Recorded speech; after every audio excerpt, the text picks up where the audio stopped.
आप अपने golden retriever को कितना अच्छे से जानते हैं? बहुत अच्छे से। क्या ये राइट वाला आपका है?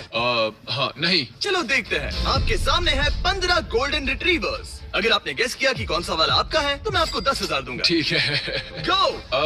वाह। इनमें से कौन सा वाला आपका है? ओह माय गॉश, ये तो बहुत ज्यादा है। सारे एक जैसे दिख रहे हैं। अब कहाँ है वो एली, छोटे दांतों कौन वाली सा Ellie? Golden retriever? Ellie. 5 second.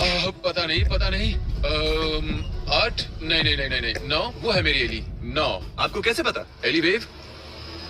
ये है, हाँ, आपने ढूंढ लिया। तुम $10,000 जीत गई, अली। क्या बात है।